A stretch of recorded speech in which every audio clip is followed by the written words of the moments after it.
اعوذ باللہ من الشیطان الرجیم بسم اللہ الرحمن الرحیم یا ایہا الذین آمنوا کونوا قوامین بالقسط شہداء للہ۔ برادران اسلام، میں نے آپ حضرات کے سامنے قرآن کریم کی ایک ایسی آیت پڑھی ہے جس میں مسلمانوں کو انصاف قائم کرنے کی تلقین کی گئی ہے۔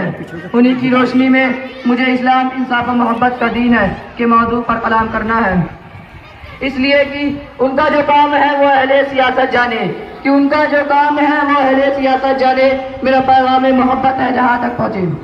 محبان اسلام، اس صفا گیتی پر جس وقت اسلام کا نعرہ توحید و ایمان بلند ہوا اور پیغام محبت و انصاف گونجا، وہ ایک ایسا دور تھا کہ روئے زمین پر کوئی ایسی قوم نظر نہیں آ رہی تھی جو مزاج کے اعتبار سے تالے کہی جا سکے، اور نہ کوئی ایسی سوسائٹی تھی جو شرافت و اخلاق کی اعلیٰ قدروں کی حامل ہو، اور نہ کوئی ایسی حکومت تھی جس کی بنیاد عدل انصاف اور عدل و مروت پر ہو، بلکہ ہر طرف انار کی بدامنی، ظلم و ذرریت کا دورہ تھا۔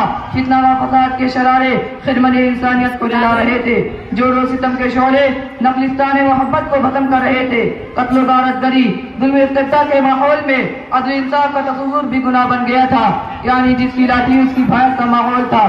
طاقتور منمانی کرتے، ضعیفوں کے حقوق غصب کرنے، ضعیفوں کے حقوق غصب کرنے، ظلم و ستم کا نشانہ بناتے، کوئی ہاتھ پکڑنے والا نہ تھا۔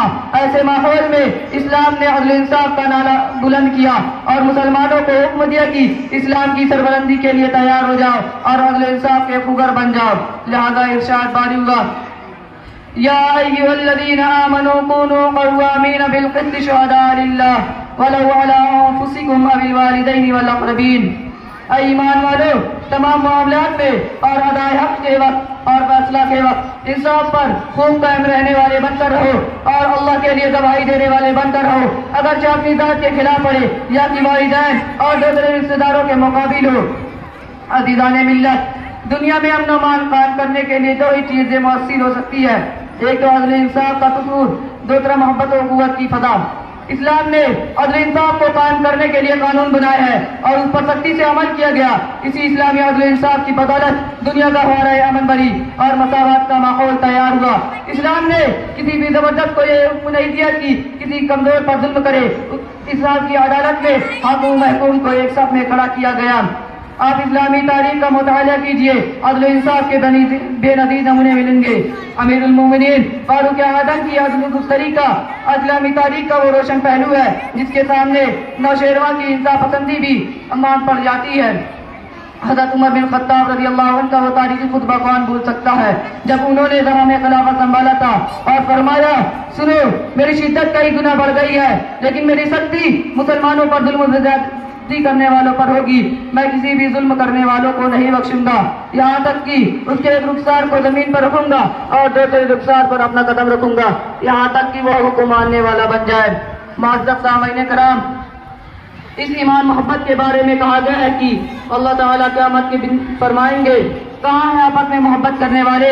میرے جلال کی قسم، آج میں ان کو اپنے سایہ میں جگہ دوں گا۔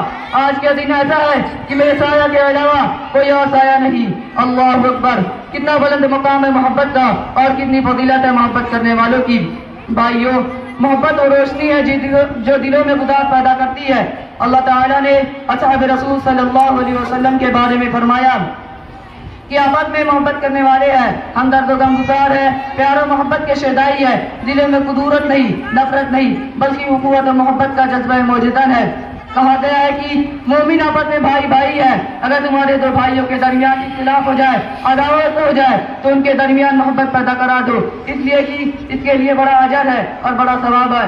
امام ابو داؤد کی روایت ہے کہ اللہ کے رسول صلی اللہ علیہ وسلم نے ارشاد فرمایا، اللہ تعالیٰ کے نزدیک سب سے محبوب عمل الحب فی اللہ والبغض فی اللہ ہے، اور امام احمد بن حنبل رحمۃ اللہ علیہ فرماتے ہیں کہ اللہ کے رسول صلی اللہ علیہ وسلم نے فرمایا، کوئی بندہ کسی بندہ سے محبت نہیں کرتا لیکن اللہ تعالیٰ اس کا اعزاز و اکرام فرمائیں گے۔